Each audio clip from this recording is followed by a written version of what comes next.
Hello viewers, नमस्कार। आप सभी का पाथफाइंडर्स बाय एकेडमी पे स्वागत है। इंटरनेशनल एटॉमिक एनर्जी एजेंसी के जो चीफ हैं उन्होंने कहा है कि वो आशा करते हैं कि भारत जल्द ही न्यूक्लियर सप्लायर्स ग्रुप का सदस्य बने।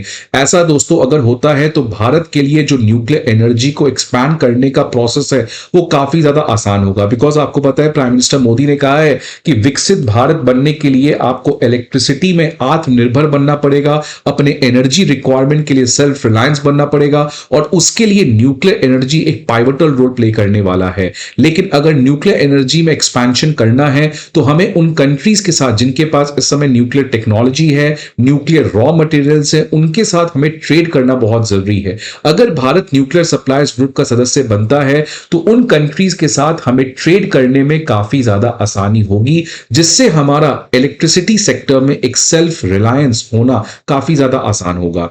दोस्तों, अब भारत एनएसजी का सदस्य क्यों नहीं है, ये एक बहुत बड़ा सवाल है। इनफैक्ट सवाल इससे भी और बड़ा है कि Bharat United nation security council का सदस्य क्यों नहीं है। इन दोनों ग्रुप में आज कौन भारत को रोक रहा है एंटर करने से? तो इसका जवाब खुद इंटरनेशनल एटॉमिक एनर्जी एजेंसी के चीफ ने कहा, और उन्होंने कहा कि अगर कोई एक ऐसा कंट्री है जो भारत की सदस्यता को एनएसजी में रोका है और रोकते आया है हमेशा से, वो है भारत का पड़ोसी देश चाइना, जो कभी भी भारत को आगे बढ़ने नहीं देना चाहता है। इनफैक्ट वो भारत को ब्लॉक करना चाहता है साउथ एशिया के जियोपॉलिटिक्स में। वो चाहता ही नहीं है कि भारत वर्ल्ड स्टेज पे कोई बहुत बड़ा रोल प्ले करे।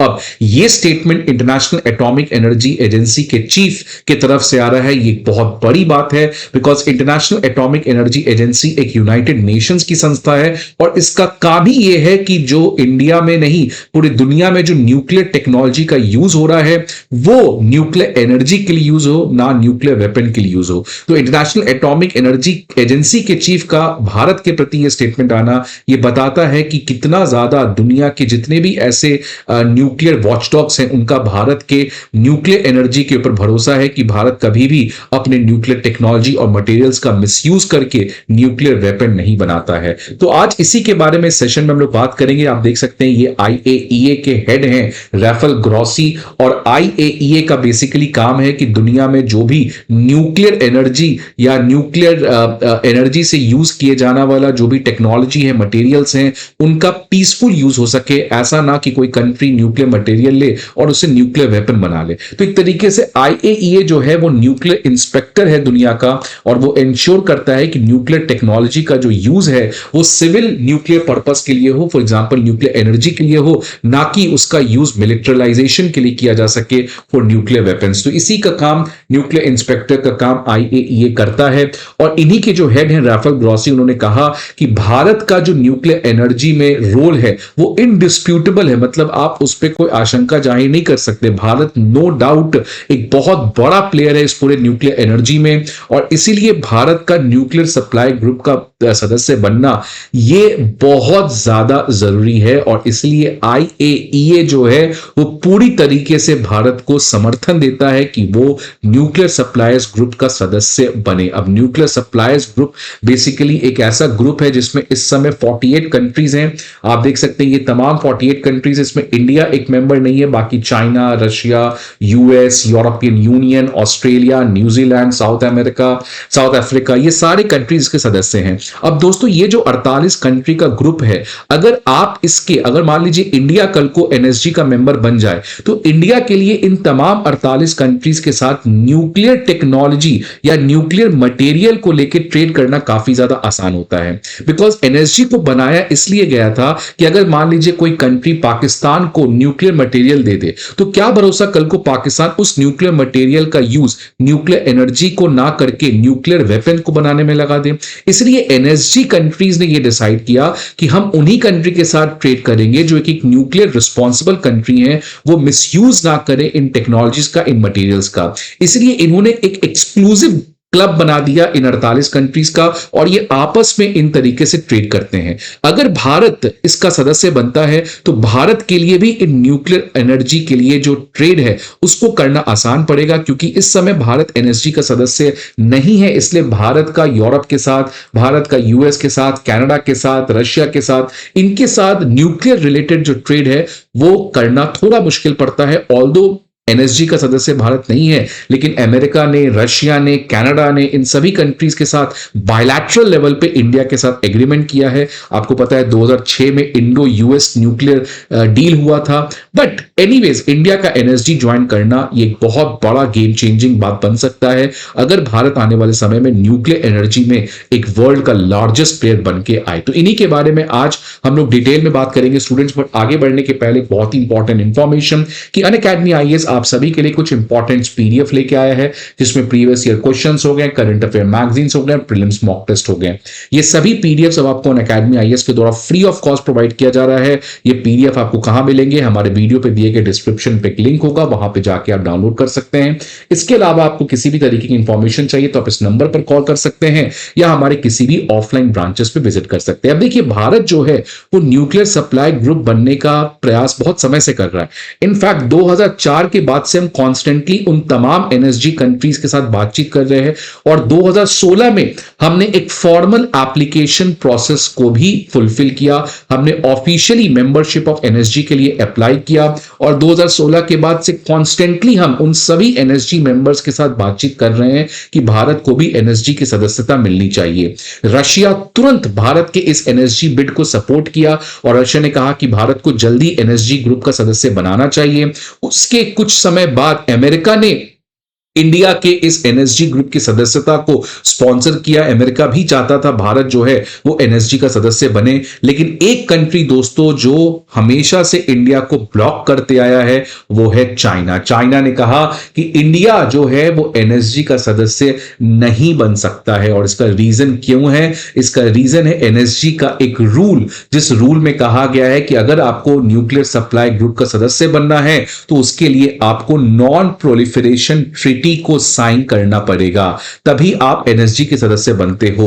तो भारत ने क्योंकि एनपीटी को साइन नहीं किया है, इसलिए चाइना ने इस रूल को यूज करके कहा कि भारत जो है वो एनएसजी का सदस्य नहीं बन सकता है। अब ये तो दोस्तों नॉन प्रोलिफरेशन ट्रीटी है जिसको भारत साइन नहीं किया है। ये एक बहुत ही डिस्क्रिमिनेटरी ट्रीटी है। देखिए, इस ट्रीटी में ये कहा गया है कि जो P5 कंट्रीज हैं, जो वर्ल्ड के पावरफुल 5 कंट्रीज हैं, जो यूनाइटेड नेशन सिक्योरिटी काउंसिल के परमानेंट मेंबर्स भी हैं, ये न्यूक्लियर वेपन्स को रख सकते हैं। लेकिन जितने भी और कंट्रीज हैं जो एनपीटी के मेंबर्स हैं, उन सभी को न्यूक्लियर वेपन को बंद करना पड़ेगा, उनको डिसमेंटल करना पड़ेगा। तो मतलब देखिए, एक तरफ P5 कंट्रीज को अलाउड है कि भैया आप रखिए न्यूक्लियर वेपन्स, जब मन करे दूर 10 साल बाद, 20 साल बाद, 50 साल बाद आप अपने न्यूक्लियर डिसआर्मामेंट करिएगा, लेकिन बाकी जितने भी कंट्रीज हैं वो तुरंत अपने न्यूक्लियर वेपन्स को डिसमेंटल करे। तो अगर भारत एनपीटी को ज्वाइन करता तो भारत को अपने न्यूक्लियर वेपन्स को खत्म करना पड़ता।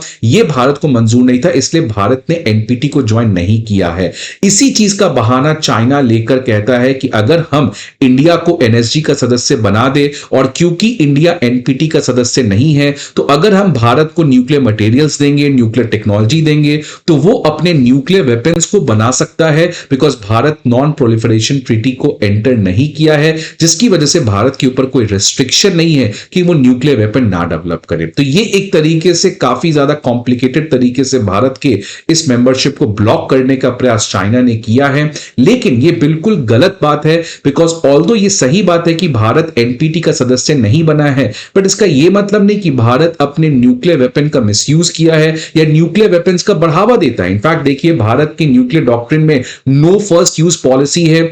हमने जो लास्ट न्यूक्लियर टेस्ट हुआ है उसके बाद से हमने एक बैन लगा रखा है। We have never ever tested any nuclear weapon after the last Atal Bihari Vajpayee nuclear testing. इसके बाद हमेशा से हम कमिटेड रहे न्यूक्लियर डिसआर्मामेंट को लेकर। हमने हमेशा से यही कहा है कि P5 कंट्रीज को क्यों न्यूक्लियर वेपन रखना चाहिए, उनको भी खत्म करना चाहिए। अगर वो खत्म करने को तैयार है तो हम भी खत्म करने को तैयार हैं।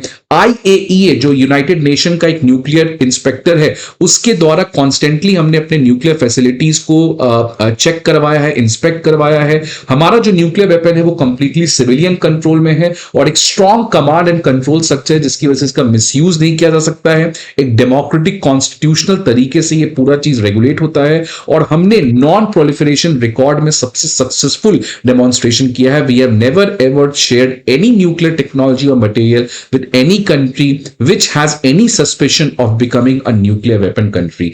तो इन्हीं चीजों की वजह से जो इंटरनेशनल एटॉमिक एनर्जी एजेंसी है जिसका काम है न्यूक्लियर इंस्पेक्ट करना दुनिया भर में, उसके चीफ ने कहा है कि भारत जो है वो एक रिस्पॉन्सिबल न्यूक्लियर वेपन कंट्री है। जस्ट बिकॉज भारत एनएसजी का सदस्य, एनपीटी का सदस्य नहीं है, इसका यह मतलब नहीं कि भारत को न्यूक्लियर मटेरियल और टेक्नोलॉजी नहीं देना चाहिए, बिकॉज भारत अपने न्यूक्लियर वेपन्स और न्यूक्लियर टेक्नोलॉजी का काफी रिस्पॉन्सिबल यूज किया है। और इसी आईएईए चीफ जो इस समय रायसीना डायलॉग में भारत में पार्टिसिपेट किए थे, उन्होंने पब्लिकली एक्सपोज किया चाइना को। उन्होंने कहा कि जब वो एनएसजी के प्रेसिडेंट हुआ करते थे तो उस समय इंडिया की जो मेंबरशिप थी वो लगभग फाइनल थी। इंडिया के पास हर एक वो क्वालिटीज थी जिसकी वजह से भारत एनएसजी का मेंबर बनता, लेकिन उस समय जिस तरीके से मल्टीलैटरल डायनेमिक्स चल रहा था, खासकर चाइना के द्वारा जो किया जा रहा था, उसकी वजह से भारत के उस मेंबरशिप प्रोसेस को ब्लॉक किया गया। तो आईएए चीफ ने इस पर्टिकुलर चीज के ऊपर क्लियरली एक्सपोज किया और कहा कि चाइना की वजह से ही भारत एनएसजी का सदस्य नहीं बन पा रहा है, बाकी हर एक क्वालिटीज है भारत का एनएसजी का सदस्य बनना। इनफैक्ट इसी कॉन्टेक्स्ट में एस जयशंकर जी ने भी रिसेंटली कहा था, आप देख सकते हैं कि चाइना इकलौता P5 कंट्री है जो भारत के यूनाइटेड नेशन सिक्योरिटी काउंसिल के एंट्री को ब्लॉक किया है। अब चाहे चाइना जितना भी रोक ले, भारत आने वाले समय में एक दुनिया का बड़ा न्यूक्लियर टेक्नोलॉजी प्लेयर बनने वाला है। आप देखिए इस साल बजट में हमने 20,000 करोड़ का R&D एलोकेट किया है स्मॉल मॉड्यूलर रिएक्टर्स में, और हमारा जो न्यूक्लियर पावर है वो काफी ज्यादा लगभग 3 गुना बढ़ने वाला है 2031-32 के। और इसकी वजह से हमारा जो न्यूक्लियर पावर है वो वर्ल्ड का one of the largest nuclear power होने जा रहा है। और अब तो हमने प्राइवेट सेक्टर के एंट्री को भी अलाउ किया है, जिसकी वजह से काफी ज्यादा रिसर्च और इनोवेशन न्यूक्लियर रिलेटेड टेक्नोलॉजीज में हो सकता है। और इसीलिए राफेल ग्रॉस जो आईएईए के हेड है, उन्होंने कहा कि भारत का बहुत ही स्ट्रांग पोटेंशियल है आने वाले समय में न्यूक्लियर टेक्नोलॉजी मार्केट में। तो भले चाइना जितना भी कूटनीति अपना ले, चाइना जितने भी तरीके से कोर्सिव प्रैक्टिसेस इंडिया के लिए लगा ले, but India is set to play and India will play a great amount of role in the coming nuclear energy. So आपके क्या व्यूज हैं दोस्तों, please let me know in the comment box. I hope आपको video अच्छा लगे। See you again in the next video. Till then good bye and take care.